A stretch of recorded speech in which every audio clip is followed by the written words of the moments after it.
نحمده ونصلي على رسوله الكريم أما بعد فقد قال الله تعالى في القرآن العظيم الفرقان المجيد يا أيها الذين آمنوا اتقوا الله حق تقاته ولا تموتن إلا وأنتم مسلمون صدق الله العلي العظيم سبحان ربك رب العزة عما يصفون وسلام على المرسلين والحمد لله رب العالمين اللهم صل على سيدنا محمد وعلى آله وأصحابه وسلم. சென்னை மாவட்ட ஜமாஅத் உலமா சபையின் ஏற்பாட்டில் மிக சிறப்பாக ஏற்பாடு செய்யப்பட்டிருக்கிற மீலாது மற்றும் சமய நல்லிணக்க மாநாட்டு நிகழ்ச்சியின் இந்த முதல் அமர்விற்கு தலைமையேற்றிருக்கிற மரியாதைக்குரிய தலைவர் அவர்களே, இந்த கருத்தரங்கத்திற்கு தலைமையேற்றிருக்கிற எங்கள் வழிகாட்டியும் எங்களது பேரன்புக்குரிய எங்களது ஆசிரியர் தந்தை பக்தவி ஹசரத் அவர்களே, எனக்கு பின்னால் இங்கே சிறப்பான கருத்துரைகளை வழங்க இருக்கிற அருமையான கருத்துரையாளர்களே, இந்த அரங்கு முழுக்க நிறைந்திருக்கிற கல்வியின் மிகு ஆலிம் பெருமக்களே, அருமை பெரியவர்களே, ஜமாஅத் உலமா என்ற நல்ல நோக்கத்தில் இந்த மாநாட்டுக்கு ஏற்பாடு செய்திருக்கிறதோ அந்த நல்ல நோக்கத்தை அல்லாஹ் கபூல் செய்து கொள்வானாக. நம்முடைய நாட்டில் இன்று தேவைப்படுகிற சமூக நல்லிணக்கம் மேலும் வளர்வதற்கு ஜமாஅத் உலமா சபையை அல்லாஹ் தஆலா ஒரு கருவியாக பயன்படுத்தியது புரிவானாக என்று துஆ செய்து என்னுடைய இந்த வார்த்தைகளை நான் ஆரம்பம் செய்கிறேன். அருமையான சகோதரர்களே, நம்முடைய ஹசரத் அவர்கள் தொடக்கத்திலே சொன்னார்கள், நவீன காலம் என்று சொன்னாலே அது ஆபத்துகளும் நிறைந்த ஒரு காலம் என்று அர்த்தப்படுத்தப்படுகிறது என்று சொன்னார்.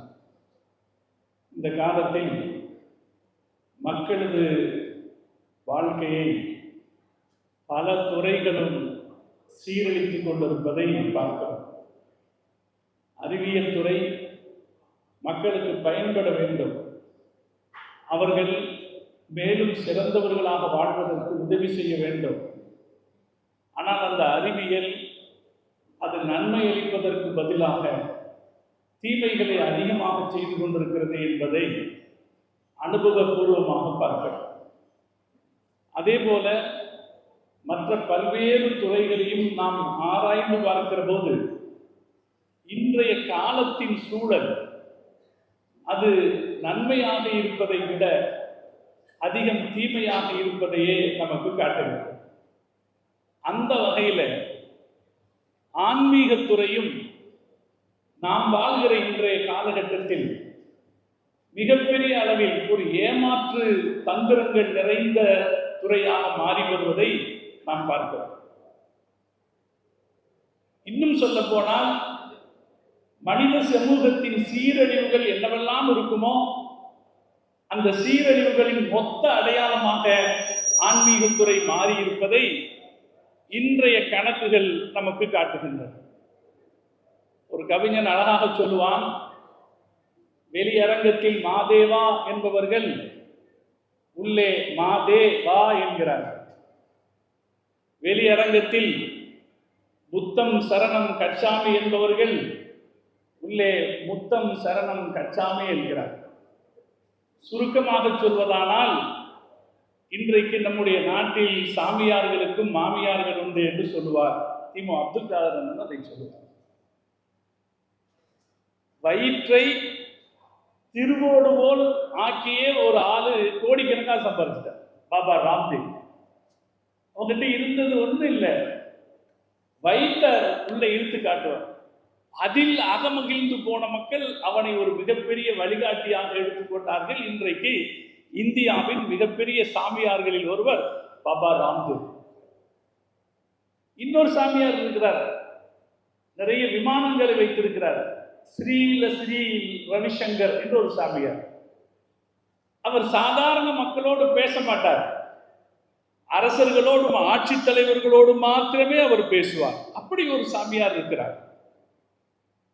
இன்னும் ஒரு சாமியார் இருக்கிறார். தலைவர் அவர்களே, உங்களுக்கு கைலாசாவில் இடம் வேண்டுமா என்று கேட்கிறார். கன்னிகளோடு சூழ்ந்திருந்து கொண்டு, உலகத்தில் ஒரு பெரிய ஆச்சரியம் பாருங்க, சாமியார்னாலே பெண் வேண்டாம் என்று நினைக்கிறவர் தான் சாமியார். இந்த சாமியாருக்கு பின்னால இளம்பெண்களா இருப்பாங்க. வரிசையா சுற்றி இளம்பெண்களை உட்கார வைத்துக் கொண்டு ஒரு சாமியார் தனியாக ஒரு தீவு வைத்துக் கொண்டு அவர் ஆசிரமம் நடத்தி வருகிற காலகட்டத்தை நாம் பார்க்கிறோம். இது பிற மதங்களில் தான் இப்படி இருக்கிறது என்று இல்லை. ஒரு துரதிர்ஷ்டவசமான சூழ்நிலை. நான் ஆலிம்களோடு இந்த செய்தியை பேசுவதற்காக நான் பெருமைப்படுகிறேன். ஒரு துரதிர்ஷ்டவசமான சூழ்நிலை. இஸ்லாத்திலேயும் முஸ்லிம் சமூகத்திலேயும் ஆன்மீகம் என்கிற பெயரில் இஸ்லாம் சொல்லாத ஆன்மீகம் நடைமுறையில் இருப்பதை பார்க்கிறோம். ஆர்ப்பாட்டமும் ஆடம்பரமும் ஆன்மீகமாக காட்டப்படுகிற ஒரு காலகட்டத்தை நாம் பார்க்கிறோம். எனவே போலித்தனமான ஆன்மீகத்தில் இருக்கக்கூடிய இன்றைய உலகத்திற்கு நம்முடைய தலைவர் முகமது ரசூலுல்லாஹி ஸல்லல்லாஹு அலைஹி வஸல்லம் அவர்கள் எப்படிப்பட்ட ஆன்மீகத்தை அடையாளம் காட்டினார்கள் என்பது யோசிக்கப்பட வேண்டிய ஒரு விஷயம். முகமது ரசூலுல்லாஹி ஸல்லல்லாஹு அலைஹி வஸல்லம் அவர்களுக்கு முன்னாலும் ஆன்மீகம் இருந்தது. இறைவனை நெருங்குவதற்கான வழி என்பதுதான் ஆன்மீகத்தின் சுருக்கமான அர்த்தம். அல் குர்பு பில்லாஹ், அல்லாஹ்வை நெருங்குவது. இந்த இறைவனை நெருங்குவது என்பதற்கான வழக்கத்தை முகமது ரசூலுல்லாஹி ஸல்லல்லாஹு அலைஹி வஸல்லம் அவர்களுக்கு முன்பே இருந்த சமூகங்கள் எப்படி ஆக்கி கொண்டார்கள் என்றால், அதெல்லாம் எல்லாருக்கும் கிடைக்காது, சிலருக்கு தான் கிடைக்கும் என்று ஆக்கி கொண்டார்கள். அப்படி சிலருக்குத்தான் கிடைக்கும் என்றால் அதற்கு சில நிபந்தனைகளை வைத்துக் கொண்டார்கள். அந்த நிபந்தனைகளில் ஒன்றாக துறவரத்தை அமைத்துக் கொண்டார்கள். இந்த துறவரம் என்கிற சொல்லை அவர்கள் சூடிக்கொண்டதற்கான காரணமே என்ன? தங்களை ஆன்மீகத்தில் உயர்ந்தவர்களாக காட்டிக் கொள்வதன் மூலம் மற்றவர்களை தள்ளி நிற்பது. நீங்கள்லாம் ஆன்மீகத்துக்குள்ள வரல, நாங்க தான் ஆன்மீகம் சார்ந்திருக்கிறோம் என்று தங்களை காட்டிக் கொள்வதற்காக பிறரை ஒதுக்கி வைப்பதன் ஒரு அடையாளமாக துறவரத்தை தேர்ந்தெடுத்துக் கொண்டார்கள். அல்லாஹ் திருக்குர்ஆனில் அதை கண்டிக்கிறான். ஒரு ஹுபானியத்தன் இப்ததஊஹா மா கதப்னாஹா அலைஹிம், இது அவர்களாக ஏற்படுத்தி கொண்ட ஒரு ஏற்பாடு. துறவரம் என்பது இறைவனாக சொன்ன ஏற்பாடு அல்ல. நீ என்னை நெருங்குவதற்கு உன் வீட்டை விட்டு வர வேண்டும், குழந்தைகளை விட்டு வர வேண்டும், ஆசைகளை விட்டு வர வேண்டும், இந்த உலகத்தை விட்டு வர வேண்டும் என்று நான் சொல்லல. இது நீயா தேடிக்கொண்டது என்று அல்லாஹ் சொல்லி, இது அவர்களாக தேடிக்கொண்டது. அதே நேரத்தில் எந்த துறவரத்தை அவர்கள் இறைவனை நெருங்குவதற்கான அடையாளமாக தேர்ந்தெடுத்துக் கொண்டார்களோ அது அவர்களாக தேர்ந்தெடுத்துக் கொண்டதன் பலவீனம் எதில் வெளிப்பட்டதென்றால், அதை அவர்கள் சரியாக பேண முடியவில்லை. எந்த துறவரத்தை தங்களுக்கு இறைவனை நெருங்கும் வழியாக அவர்கள் எடுத்துக்கொண்டார்களோ அதை அவர்களால் பேண முடியவில்லை என்று அல்லாஹ் குறிப்பிட்டு காட்டுகிறார். உலகத்திலே ஒரு சாரார் ஆன்மீகம் என்பதை சிலருக்கு மட்டும் என்று சுருக்கிக் கொள்வதற்கான ஒரு வாய்ப்பாக வைத்துக் கொண்டார்கள். நம்ம இந்திய நாட்டில் ஆன்மீகம் என்பது ஒரு சில குறிப்பிட்ட ஜாதியினருக்கானதாக மாத்திரம் கருதப்பட்டது. அவர்கள் மாத்திரமே ஆன்மீகத்தில் சிறந்தவர்களாக முடியும் என்று கருதப்பட்டது. சாதாரண ஜாதிக்காரர்கள் அவர்கள் ஆன்மீகத்தை பற்றி நினைத்து கூட பார்க்க முடியாது. அவர்கள் எல்லோரும் கருவறைக்கு வெளியே தள்ளி நிற்க வேண்டியவர். சகோதரர்களே, மாதா அமிர்த மாயின்னு ஒரு சாமியார் இருக்கிறாங்க, ஒரு மடம் ஒன்று இருக்கிறது, கேள்விப்பட்டிருப்பீங்க. இன்றைக்கு இந்தியாவில் இருக்கிற ஆன்மீக மடங்களில் அதிக சொத்து வைத்திருக்கிற மடம், அதிக நன்மைகளை செய்கிற மடம். கொரோனா காலத்துல சாமியார் மடங்கள் எதுவும் செய்யாத கொடையை செய்தவர்கள் மாதா அமிர்தமாயி காலம் 100 கோடி ரூபாய் தர்மம் செய்தார். இன்னைக்கும் ஒரு வருஷத்துக்கு 34 லட்சம் பேருக்கு உணவு கொடுத்து கொண்டிருக்கிறார். அவர்கள் கணக்கிட்டு உணவு கொடுத்து கொண்டிருக்கிறார்கள். உலகம் முழுக்க அவர்களுக்கான அந்த சேவைகள் நடக்கிறது. சகோதரர்களே, இந்த சேவைகளுக்கு பின்னணியில் ஒரு காரணம் இருக்கிறது. அந்த அம்மையார் இந்த சேவைகளை செய்திருக்காவிட்டால் சமூகத்தில் அவர் நிலைத்திருக்க முடியாது. காரணம், அவர் ஒரு தாழ்த்தப்பட்ட சமூகத்தை சார்ந்தவர். மாதா அமிர்தமாயி ஒரு மீனவ குடும்பத்தை சார்ந்தவர், ஒரு தாழ்த்தப்பட்ட சமூகத்தை சார்ந்தவர். அவர்கிட்ட பல பேர் வந்து அந்த அம்மா கல்யாணம் பண்ணிக்கலனாலே நம்மளை சுற்றி இருக்கிற இந்து சமூகம் ஒரு மதிப்பு கொடுக்க ஆரம்பிக்கும். அந்த அம்மாட்ட போய் பல பேர் கவலைகளை சொல்ல ஆரம்பிச்சாங்க. இந்த அம்மா என்ன செய்யும்னா, கட்டுப்பிடி வைத்தியம் பார்க்கும். யார் வந்தாலும் கட்டி அணைக்கும், ஆறுதல் சொல்லும். இதுதான் அந்த அம்மாவுடைய ஒரே வழிமுறை, ஆன்மீக வழிமுறை, வேற எதுவும் இல்லை. இன்றைக்கு அந்த அம்மா ஒரு ஆன்மீக தலைவராக நிலைத்திருக்க முடிகிறது என்றால் அவரை பற்றி ஆய்வுகள் சொல்லுகின்றன. ஒரே காரணம் தான், இந்த பொது சேவைகளால் மாத்திரமே அவர் ஆன்மீக தலைவராக அறியப்படுகிறார். இங்கிருக்கிற மத சக்திகள், அவருடைய மதம் சார்ந்த ஆன்மீக தலைவர்கள் அவரை ஒருபோதும் ஆன்மீக தலைவராக ஏற்றுக்கொள்ள மாட்டார்கள். முதல் காரணம், அவர் ஒரு பெண். இரண்டாவது காரணம், அவர் ஒரு தாழ்த்தப்பட்ட சமூகத்தை சார்ந்த. ஆன்மீகம் என்பது ஒரு குறிப்பிட்ட சமூக சார்ந்ததாக நம்ம நாட்டில் ஒதுக்கி வைக்கப்பட்டிருந்தது, அன்னைக்கும் இன்னைக்கும். நம்முடைய தலைவர் முஹம்மது ரசூலுல்லாஹி ஸல்லல்லாஹு அலைஹி வஸல்லம் அவர்கள் ஆன்மீகத்தை எல்லோருக்கும் பொதுவான ஒன்றாக ஆக்கி கொடுத்தார். ஆன்மீகம்ங்கிறது ஒரு குறிப்பிட்ட ஆளுக்கு மட்டும் இல்லை. யாரெல்லாம் லா இலாஹ இல்லல்லாஹ் சொன்னாரோ அவர் எல்லோரும் ஆன்மீகத்தில் உயர்ந்தவராக, இறைவனை நெருங்கக்கூடியவராக மாற முடியும் என்று சொன்னவர். அதற்கான வழியை மிக லேசாக சொன்னவர். நபி ஸல்லல்லாஹு அலைஹி வஸல்லம் ஆன்மீகத்திற்கு சொன்ன ஒரே வார்த்தை, ஒற்றை வார்த்தை, அல் இஹ்சான் என்பது. ஹதீஸ ஜிப்ரீலில் நாம் படித்திருப்போம். ஜிப்ரீல் அலைஹிஸ்ஸலாம் ஒரு தடவை முஹம்மது ரசூலுல்லாஹி ஸல்லல்லாஹு அலைஹி வஸல்லம் இடத்திலே வந்து ஈமான் என்ன என்று கேட்டார்கள். அதற்கு பெருமானார் ஸல்லல்லாஹு அலைஹி வஸல்லம் அவர்கள் பதிலளித்தார்கள். இஸ்லாம் என்ன என்று கேட்டார்கள். அதற்கும் நபிகள் நாயகம் ஸல்லல்லாஹு அலைஹி வஸல்லம் அவர்கள் விளக்கம் சொன்னார்கள். 2 கேள்வியோடு நிற்கவில்லை, மூன்றாவது ஒரு புதிய கேள்வியை கேட்டார்கள். மல் இஹ்சான், இஹ்சான் என்றால் என்ன என்று கேட்டார்கள். முஹம்மது ரசூலுல்லாஹி ஸல்லல்லாஹு அலைஹி வஸல்லம் அவர்கள் ஆன்மீகத்திற்கு சொன்ன அந்த விளக்கம் உலகத்தில் மகா அற்புதமான விளக்கம். எப்போதும் உன் இறைவன் உன்னை பார்த்து கொண்டிருக்கிறான் என்பதை நினைவில் வை. இது முஹம்மது ரசூலுல்லாஹி ஸல்லல்லாஹு அலைஹி வஸல்லம் அவர்கள் சொன்ன விளக்கம். அல்லாஹ் குர்ஆன்ல அதை வேறொரு வடிவத்தில் சொல்கிறான். யா அய்யுஹல்லதீன ஆமனூ இத்தகுல்லாஹ ஹக்க துகாதி, நீங்கள் அல்லாஹ்வை உரிய முறையில் பயப்படுங்கள் என்கிறார். ஹக்க துகாதிக்கான விளக்கம் என்ன? ராகபூ, நீங்கள் அல்லாஹ் இருக்கிறான் என்பதை எப்போதும் நினைவில் வையுங்கள் என்பதுதான் அதற்கான அர்த்தம். ஹக்க துகாதிக்கு அர்த்தம் அல்லாஹ் எப்போதும் இருக்கிறான், நம்மளை சுத்தி இருக்கிறான், எல்லா இடத்திலையும் நம்மளை பார்த்துக்கிட்டு இருக்கிறான். இந்த நினைவுதான் ஆன்மீகம் என்று முஹம்மது ரசூலுல்லாஹி ஸல்லல்லாஹு அலைஹி வஸல்லம் அவர்கள் சொன்னார்கள். தஸவ்வுஃப் என்பதற்கான விளக்கம் என்ன என்று தேடி பார்த்தீர்கள் என்றால் இதை நாம் புரிந்து கொள்ளலாம். தஸவ்வுஃப்னாலே என்ன அர்த்தம்? அல் உஸூலு இலல் இஹ்சான், இஹ்சான் என்கிற நிலையை தேடி போவதுதான் தஸவ்வுஃப் என்பது. அந்த தஸவ்வுஃபுக்கு வேற ஒன்றும் தேவையில்லை. அல்லாஹ் இருக்கிறாங்கிற அந்த நினைப்பை மட்டும் வச்சா போதும். பல கட்டத்திலேயும் இந்த நினைவை கொள்வதை மார்க்கம் ரொம்ப லேசான வழியாக நமக்கு ஆக்கியிருக்கிறது. யாரும் இதுல சிரமப்பட வேண்டியதில்லை. இந்த அல்லாஹ் இருக்கிறான் என்கிறதை உணர்வதற்கு பல நிலைகள் இருக்கிறது. ஒண்ணு ஆத்மார்த்தமாக உணர்வது, இன்னொன்று இருக்கு ஏதோ நேரில் இருப்பதை போலவே உணர்வது. அது நம்ம அடைகிற பக்குவத்தை பொறுத்து.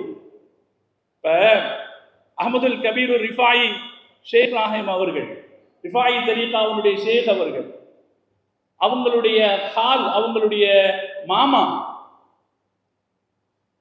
மன்சூர் பத்தாயிகி இடத்திலே சீடராக இருந்தார்.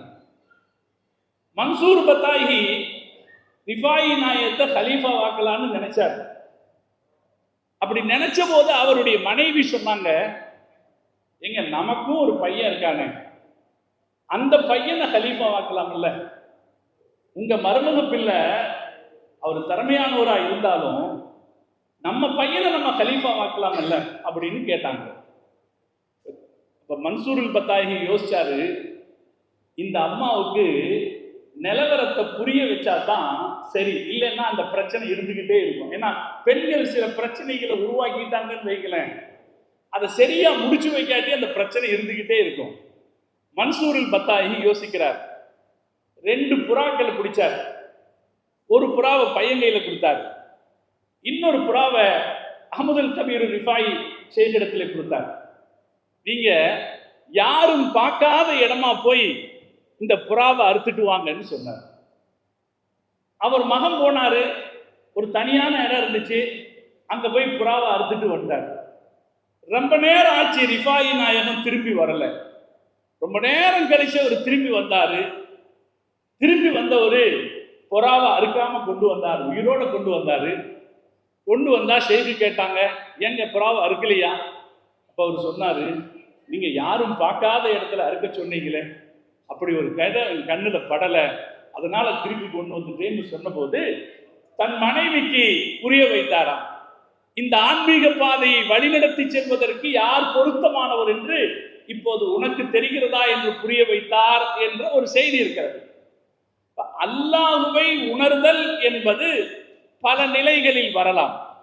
அதில் ஆன்மீக தரத்தில் பல நிலைகள் நாம் மேலே உயரலாம் அல்லது அதற்கு கீழே இருக்கலாம். ஆனால் ஆன்மீகம் என்பது எல்லோருக்கும் கிடைக்கக்கூடியது, எல்லோரும் பெற்றுக்கொள்ள முடியக்கூடியது. அல்லாஹுவை நெருங்குவதற்கான வழி எல்லோருக்கும் சாத்தியமானது. அதுக்கு ஒண்ணு இருந்தா போதும், அல்லாஹ் நம்மளை பார்க்கிறான் அப்படிங்கிற ஒரு நினைப்பு இருந்தா போதும். சரி, இந்த நினைப்பு வருவதற்கு என்ன செய்வது? முஹம்மது ரசூலுல்லாஹி ஸல்லல்லாஹு அலைஹி வஸல்லம் அவர்களே வழிகாட்டினார்கள். இந்த நினைப்பு வருவதற்கு ரசூல் ஸல்லல்லாஹு அலைஹி வஸல்லம் அவர்களுடைய வாழ்க்கையில இந்த நினைப்பை கொண்டு வரதுக்கு அவங்க எப்படி இருந்தாங்கன்னா, மிக எளிமையானவர்களாக இருந்தார்கள். மிக பெரும் செல்வாக்கு படைத்தவர்களாக இருந்த போதும் கூட, நான் எல்லா சபையிலையும் சொல்லும் போதெல்லாம் என் வாய் மணப்பதாக நான் கருதுவது, அவர்கள் எச்சில் துப்பினால் அந்த எச்சிலை ஒரு சஹாபி கை நீட்டி வாங்கிக் கொள்வார், அதை தன் முதுகில் தன் முகத்தில் தேய்த்துக் கொள்வார் என்கிற அளவுக்கு செல்வாக்கு படைத்த அந்த பெருமானார் ஸல்லல்லாஹு அலைஹி வஸல்லம் அவர்கள் தன்னை எந்த கட்டத்திலும் உயர்வானவராக காட்டிக்கொள்ளவில்லை. அல்லாஹ்வின் முன்னணியில் இருக்கிற ஒரு சராசரி அடிமையாக முஹம்மது ரசூலுல்லாஹி ஸல்லல்லாஹு அலைஹி வஸல்லம் அவர்கள் தன்னை காட்டிக்கொண்டார்கள். பெருமானாருடைய தஸவ்வுஃபை அறிவதற்கு நாம வேற எங்கேயும் போக வேண்டியதில்லை. ஷமாயிலு திருமதியை ஒரு தடவை படிச்சு பார்த்தா போதும். ஹதீஸ்ல பாருங்க, ரசூலுல்லாஹ் அதை நான் முழுசா சொல்ல முடியல, நேரம் கம்மியா இருக்கு, எல்லாரும் பேசணும். ஒரு விஷயம், ரசூல் ஸல்லல்லாஹு அலைஹி வஸல்லத்துக்கு குறிப்பிட்ட ஒரு ஆடை இல்லை. ஷமாயில் படிச்சு பாருங்க, குறிப்பிட்ட ஒரு ஆடை வடிவம் இல்லை. அபா போன்ற ட்ரெஸ்ஸையும் அணிந்து கொண்டிருக்கிறார்கள், சட்டை அணிந்து கொண்டிருக்கிறார்கள், சமயத்தில் கை வைக்காத சட்டை அணிந்து கொண்டிருக்கிறார்கள், சமயத்தில் பட்டன் வைக்கிற சட்டை அணிந்து கொண்டிருக்கிறார்கள், சுருவால் போட்டிருக்கிறார்கள், சமயத்தில் இசார் அணிந்திருக்கிறார்கள். முஹம்மது ரசூலுல்லாஹி ஸல்லல்லாஹு அலைஹி வஸல்லம் அவர்களுக்கு ஆடையில் ஒரு தனித்த அடையாளம் இல்லை. சில ஆடைகள் விரும்புவார்கள் என்று இருக்கிறதே தவிர அவர்கள் தனி அடையாளத்திற்குள் தன்னை சிக்கி வைத்துக் கொண்டதே இல்லை. உலகம் முழுக்க போலித்தனமான ஆன்மீகவாதிகள் கையாளுகிற உத்தி என்ன என்றால், அவர்களுக்கு என்று ஒரு தனி அடையாளத்தை வைத்துக் கொள்ளும். நம்ம பார்க்கிறோமா இல்லை? உலகம் முழுக்க இல்லை. உலகம் முழுக்க ஆன்மீகத்தில் தன்னை உயர்ந்தவராக, இறைவனுக்கு அடுப்பமானவராக காட்டிக் கொள்கிற எல்லோரும் செய்கிற ஒரு உத்தி, தங்களுக்குன்னு ஒரு தனி ட்ரெஸ் கோடு வச்சுக்கிறது. முஹம்மது ரசூலுல்லாஹி ஸல்லல்லாஹு அலைஹி வஸல்லம் அவர்கள் அப்படி ஒரு ட்ரெஸ் கோடு வச்சுக்கிட்டவங்க. இன்னொரு செய்தி சொல்றேன், அவர்கள் தனக்கு என்று ஒரு வாகன அடையாளத்தை வைத்துக் கொண்டவர்கள் அல்ல. ஹதீஸில் வருகிறது, பஸ்வா ஒட்டகை இருந்தது பெருமானாருக்கு என்று வருகிறது, பல ஒட்டகைகளை பற்றி தகவல் வருகிறது. ஆனால் கான எர்கபுல் ஹிமார் நம்ம படிக்கலாம், ஷமாயில படிக்கலாம். ரசூல் ஸல்லல்லாஹு அலைஹி வஸல்லம் அவர்கள் சில நேரத்தில் கழுதைகளிலும் பயணிப்பார்கள். நமக்கு ஆசை வருது, ஒரு தடவையாவது நம்ம கழுத மேல உட்கார்ந்து போயிடணும், கழுத மேல ஒரு தடவையாவது உட்கார்ந்து போயிடணும்னு ஆசை வருது. ஏன்னா ரசூல் ஸல்லல்லாஹு அலைஹி வஸல்லம் கழுத மேல உட்கார்ந்து போயிருக்காங்க. நபி ஸல்லல்லாஹு அலைஹி வஸல்லம் அவர்கள் தனக்கென ஒரு வடிவத்தை வைத்துக் கொண்டதில்லை. சில நேரத்தில் வெறுங்காலோடு நடப்பார்கள் என்று ஹதீஸ் வருகிறது. முஹம்மது ரசூலுல்லாஹி ஸல்லல்லாஹு அலைஹி வஸல்லம் அதே போல அவர்கள் தனக்கென ஒரு காசு பணத்தை சேர்த்து வைத்துக் கொண்டதில்லை. உஹது மலையளவு தங்கம் என்னிடத்தில் இருந்தாலும் 3 நாள் கழியும் போது அது முடிந்துவிட வேண்டும் என்று நான் ஆசைப்படுகிறேன் என்று சொன்ன தலைவர் முஹம்மது ரசூலுல்லாஹி ஸல்லல்லாஹு அலைஹி வஸல்லம். லா யத்தகிரு ஷைஅன், தனக்கென ஒரு உணவை அவர்கள் நாளைக்கென்று சேமித்து வைத்துக் கொள்ள மாட்டார்கள். ஷமாயில் சொல்கிறது. ஷமாயில் திருமதியிலே வரக்கூடிய பல செய்திகளும் முஹம்மது ரசூலுல்லாஹி ஸல்லல்லாஹு அலைஹி வஸல்லம் அவர்கள் ஒரு அப்தாக, தன்னை படைத்த ஒருவனுக்கான ஒரு தாழ்ந்த அடிமையாக தன்னை காட்டிக் கொண்டார்கள் முஹம்மது ஸல்லல்லாஹு அலைஹி வஸல்லம் அவர்கள். அதுதான் பெருமானார் ஸல்லல்லாஹு அலைஹி வஸல்லம் அவர்கள் கற்றுக் கொடுத்த ஆன்மீகமாக இருந்தது. சில பேர் அப்படி இருக்கு. சில பேர் தன்னை பெருசுன்னு நினைக்கிற யாரும் இப்படி இறங்கி வர மாட்டாங்க. நான் வெளிநாட்டுக்கு போயிருந்த போது ஒரு ஆளு அவங்களுடைய 2 முதலாளிகளை பற்றி சொல்றாரு. 2 பேர் பார்ட்னர் முதலாளிகளை பற்றி சொல்றாரு. என்னோட ஃபர்ஸ்ட் முதலாளி இருக்காரு, அவர் BMW கார்ல தான் போவார். ஆனா கார் எங்கேயாவது ரிப்பேர் ஆயிடுச்சுன்னா ஒரு ஆட்டோ பிடிச்சி கூட வந்துடுவார். ஆனா 2வது முதலாளி இருக்காரு, அவரு BMW தான் போவார். நான் வண்டி ரிப்பேர் ஆயிடுச்சுன்னா ஆட்டோல எல்லாம் வரமாட்டாரு, கார்ல தான் வருவாரு. அதுவும் BMW தான் வருவார். சில பேர் இருக்கிறார்கள், அவர்களால் இந்த உலகத்தின் சுகங்களில் இருந்து இறங்கி வர சாத்தியப்படாது. முஹம்மது ரசூலுல்லாஹி ஸல்லல்லாஹு அலைஹி வஸல்லம் அவர்கள் தனது கௌரவத்திற்கும் அந்தஸ்திற்குமான ஒரு குறிப்பிட்ட அடையாளத்தை வைத்துக் கொண்டவர்கள் அல்ல. அவர்கள் சூடிக்கொண்ட அடையாளம் அப்துஹு, அல்லாஹ்வுடைய அடிமை என்கிற ஒரு அடையாளம். அந்த அடையாளத்தை எல்லா நேரத்திலும் அவர்கள் நினைவில் வைத்திருந்தார். அல்லாஹ் தன்னை பார்த்து கொண்டிருக்கிறான், அல்லாஹ்வின் முன்னிலையில் ஒரு அடிமையாகத்தான் இருக்கிறேன் என்பதற்கான அடையாளத்தை ஸல்லல்லாஹு அலைஹி வஸல்லம் அவர்கள் எப்போதும் அவர்களுடைய வழக்கத்தில் வைத்திருந்தார். அவர்கள் ஒரு சமூகத்தை உருவாக்கினார்கள். அந்த சமூகமும் அப்படி இருந்தது. ஒரு ஆங்கிலேய அறிஞன் சொல்லுவான், சீசர்களாக திகழ்ந்தவர்கள் ஒட்டுப்போட ஆடை அணிந்திருந்தார்கள். சகோதரர்களை, வரலாற்றை பாருங்கள். சீசர்கள் எப்படி வாழ்ந்திருப்பார்கள் என்பது தெரியும் உங்களுக்கு. ஹஸரத் உமர் ரலியல்லாஹு தஆலா அன்ஹு, எந்த சீசர்னா ரோம சக்கரவர்த்திகளுக்கு சொல்வது, ரோம சக்கரவர்த்திகள் எப்படி ஆடை அணிந்திருப்பார்கள், என்ன ஆடம்பரமான வாழ்க்கை வாழ்வார்கள். ரோம சக்கரவர்த்திகளை விட மிக உச்சத்தில் இருந்தவர்கள் தான் ஹஸரத் உமர் அல் ஃபாரூக் ரலியல்லாஹு தஆலா அன்ஹு. அவர் சொல்றார், சீசர்களாக இருந்தவர்கள் அவர்கள் ஒட்டு போட்ட ஆடை அணிந்தார்கள். இதுல ஆச்சரியம், அபூ உபைதா ரலியல்லாஹு தஆலா அன்ஹுடைய வீட்டுக்கு உமர் ரலியல்லாஹு தஆலா அன்ஹு போறாங்க. போனா அங்க என்ன இருக்குன்னா, ஒரு வாள், ஒரு கேடயம், ஒட்டகத்துக்கு மேல வைக்கிற அந்த சேனம், இந்த 3 தான் இருக்கு. வீட்டுல வேற எதுவுமே இல்லை. அபூ உபைதா ரலியல்லாஹு தஆலா அன்ஹு அந்த வீட்டை பார்த்து உமர் ரலியல்லாஹு தஆலா அன்ஹு ஆச்சரியப்படுகிறார்கள். என்னங்க இது? ஆமா, இவ்வளவுதான் இருக்கு, இது எனக்கு போதும் என்று அபூ உபைதா ரலியல்லாஹு தஆலா அன்ஹு அவர்கள் சொன்னார்கள் என்று ஹதீஸ் காட்டுகிறது. வரலாற்றின் ஒரு இப்னுல் கய்யிம் ஜௌஸி ரலியல்லாஹு தஆலா அன்ஹு அவர்கள் சொல்வார்கள், உலகத்துல துறவிகள்னாலே கிறிஸ்துவர்கள் பாதிரியார்களை தான் துறவிகள் நினைச்சாங்க. கிறிஸ்துவ பாதிரியார்களை தான் துறவிகள் நினைச்சாங்க. ஆனால் சஹாபாக்களை கிறிஸ்தவ உலகம் பார்த்தபோது இப்னுல் கய்யிம் ஜௌஸி ரஹ்மத்துல்லாஹி அலைஹி சொல்கிறார்கள், லம்மா ரஆ நஸாரா ஷாம ஸஹாபத, சிரியாவில் இருந்த கிறிஸ்தவர்கள் பெருமானாருடைய தோழர்களை பார்த்தபோது, வஷாஹது ஹதியஹும் வசீரத்தஹும், அவர்களுடைய வாழ்க்கை வழிகளை பார்த்தபோது, அதே போல ரகபத்தஹும் பில் ஆகிரா, அவர்கள் மறுமையில் ஆர்வம் கொண்டவர்களாக பார்த்தபோது, ஆலு, இந்த நசாராக்கள் சொன்னார்கள், மல்லதி சஹிபுல் மஸீஹ பி அஃதல மின் ஹாஉலா, கிறிஸ்துவின் தோழர்கள் இவர்களை விட சிறந்தவர்கள் அல்ல என்று சொன்னார்கள். கிறிஸ்துவின் உலகத்திலேயே இன்னைக்கும் கூட துறவு அப்படின்னு பேசப்பட்டா அடையாளம் காட்டப்படுறது யாருன்னா கிறிஸ்துவ பாதிரிகள் தான், கிறிஸ்துவ கன்னிகாஸ்திரிகள் தான். ஆனா இந்த கிறிஸ்துவர்களை பார்த்துவிட்டு, முஸ்லிம் சஹாபாக்களை பார்த்துவிட்டு கிறிஸ்துவர்கள் சொன்னாங்க, இவங்களை விட எல்லாம் நம்ம ஆளுங்க பெரியவங்கள் அல்ல என்று சொன்னார்கள் என்று இப்னு கையிம் ஜௌசி ரஹ்மத்துல்லாஹி அலைஹி அவர்கள் சொல்கிறார். எனவே பெருமானார் ஸல்லல்லாஹு அலைஹி வஸல்லம் அவங்க அப்படி வாழ்ந்தாங்க, சஹாபாக்களை அப்படி வாழ வச்சாங்க. அந்த சஹாபாக்களை மாத்திரமல்ல, சஹாபாக்களுக்கு பின்னால் வந்த தாபிஈன்களும் அப்படியே இருந்தார். மிகச்சிறந்த அல்லாஹ்வுடைய அடிமையாக வாழ்கிறோம் என்கிற நினைவை எப்போதும் வைத்தவர்களாக இருந்தார்கள். இந்த உலகத்தின் ஆசாபாசங்கள் அவர்களுக்கு பெரிதாக தெரியல. ஒருவர் தாபீகள் அபு ஹாசிம் ரஹ்மத்துல்லாஹி அலைஹி அவர்களை பற்றி ஒரு செய்தி வருகிறது. சுலைமான் இப்னு அப்துல் மலிக், மன்னர் சுலைமான் இப்னு அப்துல் மலிக் கிட்ட அவர் போறார். சுலைமான் இப்னு அப்துல் மலிக் உமையா மன்னர்கள்ல ஆலிம்களை அரவணைக்கிற ஒரு அரசர். அவர்கிட்ட அவர் போறாரு. கூட சில ஆலிம்களும் இருக்காங்க.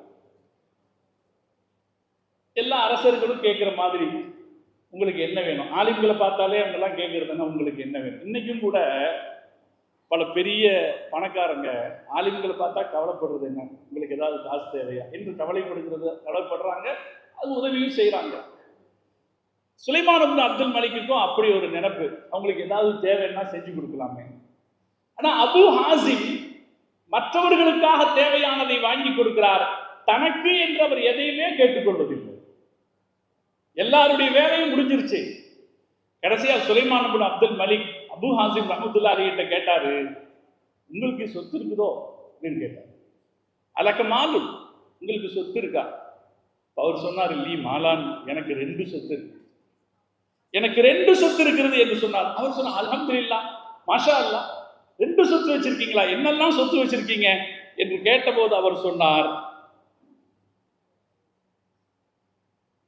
ஆமா எனக்கு 2 இருக்கு. என்னெல்லாம்?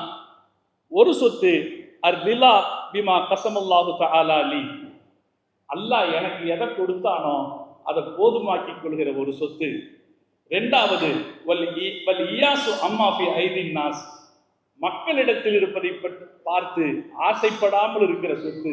2 சொத்து என்னிடத்தில் இருக்கிறது என்று சொன்னார் என்று ஒரு செய்தி இருக்கு. சகோதரர்களே, ஒரு நெடிய பாரம்பரியத்தை நான் எழுதி வந்திருக்கிறேன்.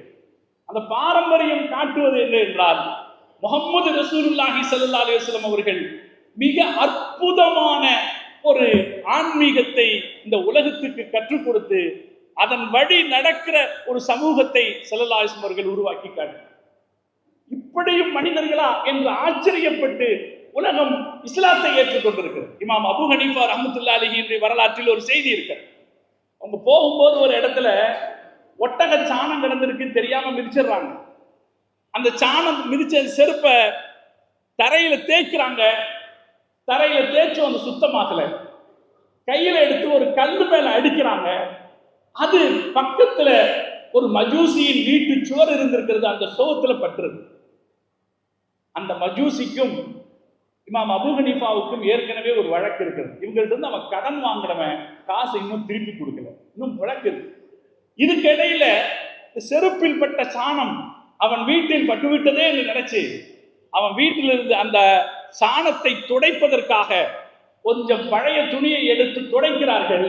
இந்த சுவற்றிலே இருந்த சுண்ணாம்பு கலந்து கீழே விழுந்து விடுகிறது.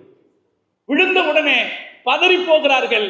நம்மால அவன் வீட்டில் ஒரு அசிங்கம் ஏற்பட்டது, அதை துடைக்க போய் அவனுடைய சுவரே பாடாகிவிட்டது என்று நினைத்து ஆட்களை அனுப்பி அவனை வரவழைக்கிறார்கள். இமாம் அபு ஹனீஃபா கூப்பிடுகிறார் என்று சொன்ன உடனே வீட்டுக்குள்ள இருந்த அவனுடைய தாய் பயப்படுகிறார். ஓ, கடன் கேட்கத்தான் கூப்பிடுறாங்களோன்னு பயப்படுறான். பயப்பட்ட போது பயப்பட வேணாம், இமாம் கூப்பிடுறாங்க வாங்க என்று வரவழைத்தார்கள். வந்த பிறகு இமாம் அபு ஹனீஃபா சொன்னார்கள், நான் காலில் செருப்புல சாணமாயிடுச்சு, அதை நான் துடைக்க முயற்சி செய்ததில் உங்க வீட்டுக்கு இப்படி பாதிப்பாயிடுச்சு, இதுக்கு என்ன காசு சொல்றீங்களோ அதை நான் கொடுக்கிறேன் என்று சொன்ன போது அஷ்ஹது அல்லா இலாஹ இல்லல்லாஹ் வ அஷ்ஹது அன்ன முஹம்மதன் ரசூலுல்லாஹ் என்று சொல்லி அந்த மஜூசி இஸ்லாத்தை ஏற்றுக்கொண்டார். அவனுடைய குடும்பத்தையும் இஸ்லாத்தை ஏற்றுக்கொள்ள வைத்தார் என்று வரலாறு சொல்லும். இந்த வரலாற்றுக்கு பின்னணியில் இருக்கிற ஆழமான உணர்வை நாம் பார்க்க வேண்டும் சார். முஹம்மது ரசூலுல்லாஹி ஸல்லல்லாஹு அலைஹி வஸல்லம் அவர்களை மிக சராசரியா எளிமையாக ஒரு ஆன்மீக உணர்வை நமக்குள்ளே ஏற்படுத்தினார். ஒரு எளிமையான ஆன்மீக உணர்வை மக்களுக்குள்ளே ஏற்படுத்தி எல்லா நிலையிலும் அல்லாஹுவை நினைவில் கொண்டு வாழ்கிற ஒரு சமூகத்தை முஹம்மது ரசூலுல்லாஹி ஸல்லல்லாஹு அலைஹி வஸல்லம் அவர்கள் உண்டாக்கினார்களே. இது பெருமானார் ஸல்லல்லாஹு அலைஹி வஸல்லம் கற்றுக் கொடுத்த உன்னதமான ஆன்மீகம். அல்லாஹ்வை எப்பவுமே நினைவில் வச்சுக்கிறது அப்படிங்கிறதுக்கு சில வழிகளையும் ரசூலுல்லாஹ் சொல்லி கொடுத்தாங்க. எனக்கு இருக்கிற நேரத்தில் நான் இன்னும் அதையெல்லாம் பேசிட்டு இருக்க முடியாது. சில வழிகளையும் ரசூலுல்லாஹ் சொல்லி கொடுத்தாங்க. முதலாவது வழி என்னன்னா, அல்லாஹ்வை நினைவில் வச்சுட்டு இருக்கிறதுக்கு முதலாவது வழி திக்ர் செய்யுங்க. அதிகமா திக்ர் செய்யுங்க. முஆத் பின் ஜபல் ரலியல்லாஹு தஆலா அன்ஹு பெருமானார் ஸல்லல்லாஹு அலைஹி வஸல்லம் அவர்களோடு ரொம்ப நேரம் இருக்க முடியாத சஹாபி. அவருக்கு அரபு நாட்டுக்குள்ள எங்க பிரச்சனை வந்தாலும் அதை தீர்க்கிறதுக்கு ரசூலுல்லாஹ் தேர்ந்தெடுக்கிறது முஆத் ரலியல்லாஹு தஆலா தான். போயிட்டு வாங்க. அவரால் சுஃபாவில் உட்கார்ந்து அதிக நேரம் கல்வி கற்க முடிந்ததில்லை. பெருமானாரோடு அதிக நேரம் இருக்க முடிந்ததில்லை. அவரு யமனுக்கு புறப்படுகிற போது பெருமானாரிடத்தில் கடைசியாக ஒரு வசியத்து கேட்கிறார், எனக்கு ஒன்று சொல்லுங்க. அப்ப அவருக்கு ரசூல் ஸல்லல்லாஹு அலைஹி வஸல்லம் சொன்ன வசியத்து, நீங்க திக்ர் செய்யுங்க, உங்களுடைய நாவு திக்ரில் நிறைந்ததாக இருக்கட்டும். அல்லாஹ் எப்போதும் நம்மை பார்த்து கொண்டிருக்கிறான் என்பதற்கான அடையாளமாக அந்த இலக்கை அடைவதற்கு, அந்த மனப்பக்குவத்தை அடைவதற்கான முதல் வழி திக்ர். அதற்கு அடுத்து இரண்டாவது வழி, எதையெல்லாம் மதிக்க வேண்டுமோ அதையெல்லாம் மதிப்பது. எதுவெல்லாம் அல்லாஹ்வை நினைவூட்டுகிற அடையாளங்களோ அதையெல்லாம் மதிப்பது. அன்வர் ஷா காஷ்மீரி ரஹ்மத்துல்லாஹி அலைஹி அவர்களுடைய புகழ்பெற்ற வார்த்தையை நீங்கள் கேள்விப்பட்டிருப்பீர்கள். ஒரு மாணவர் கேட்டாரு, நீங்க எப்படி இவ்வளவு பெரிய ஆளா நீங்க?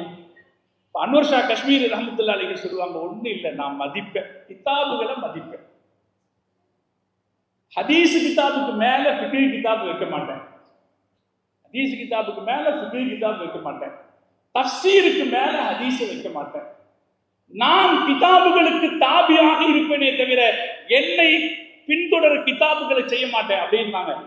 மாணவர்கள் கேட்டாங்க, அப்படின்னா என்ன விளக்கம்னு. இந்த ஹாஷியா வரும் இல்லையா, ஹாஷியாவை பார்க்கறதுக்கு கிதாபை திருப்பவும் பாருங்க. அன்வர் ஷா காஷ்மீரி ரஹ்மத்துல்லாஹி அலைஹி சொன்னாங்க, நான் கிதாபை திருப்ப மாட்டேன், கிதாபுக்கு ஏற்ப நான் திரும்பிக்குவேன்னு சொன்னேன்.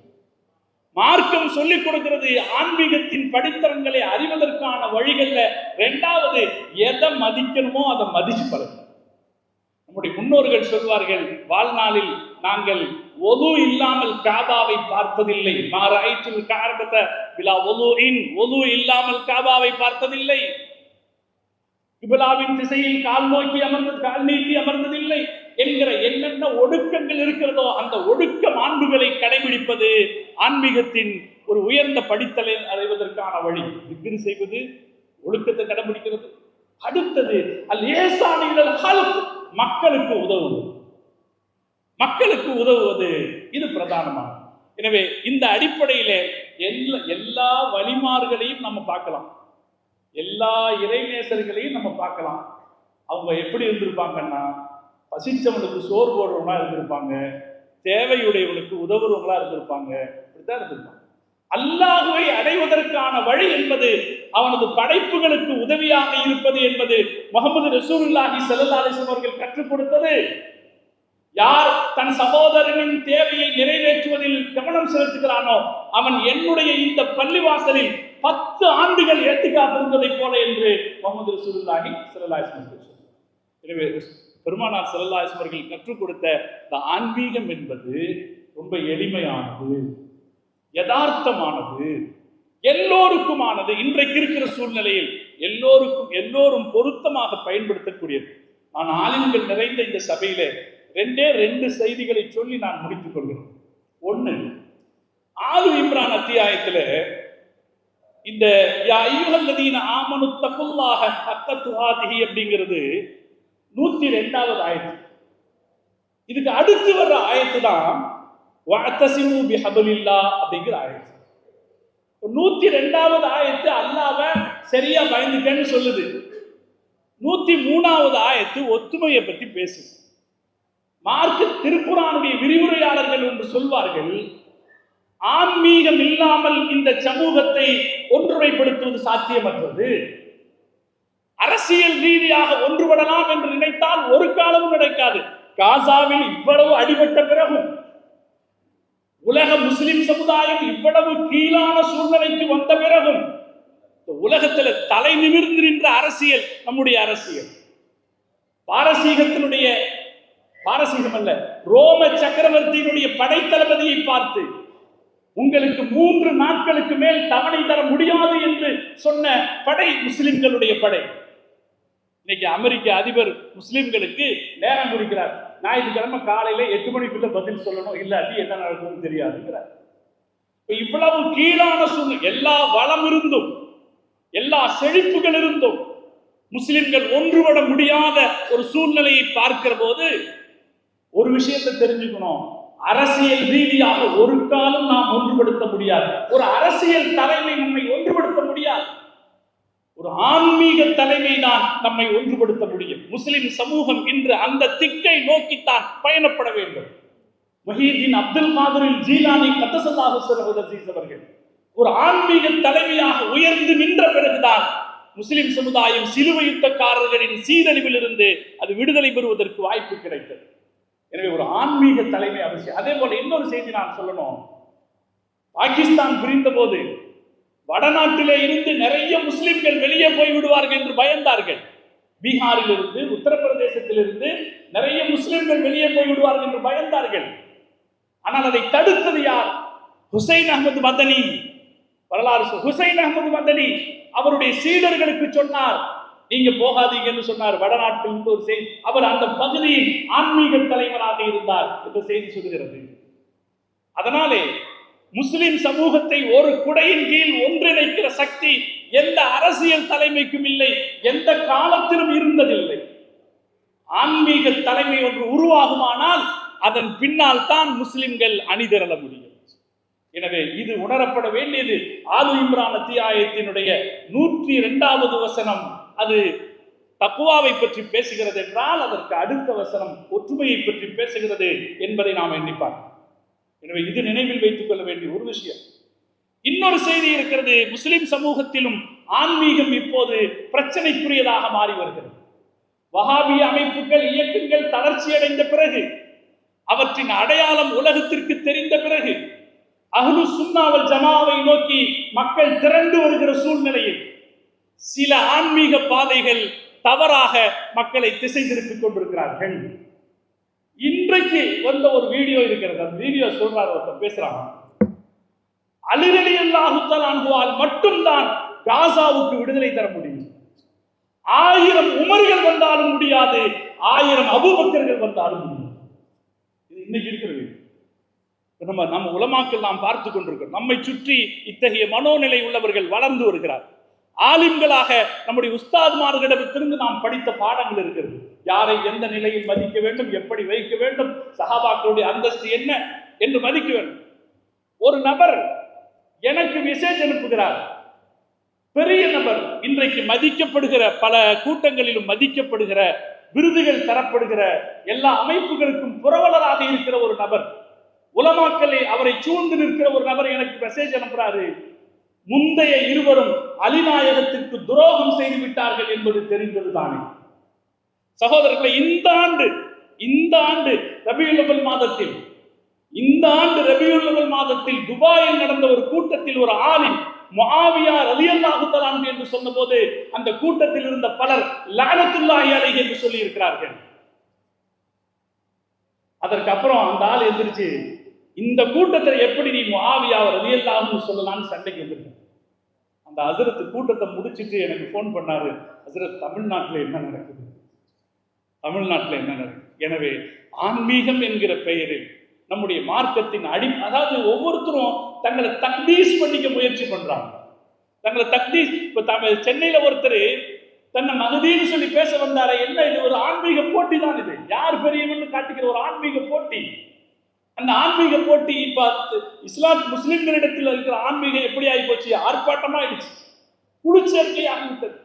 ஆன்மீகம் என்பது அப்தீயத்தை தருவதற்கு பதிலாக ஆன்மீகம் என்பது ஆடம்பரமாக மாறி வருகிறது, குழுச்சேர்க்கையாக மாறி வருகிறது.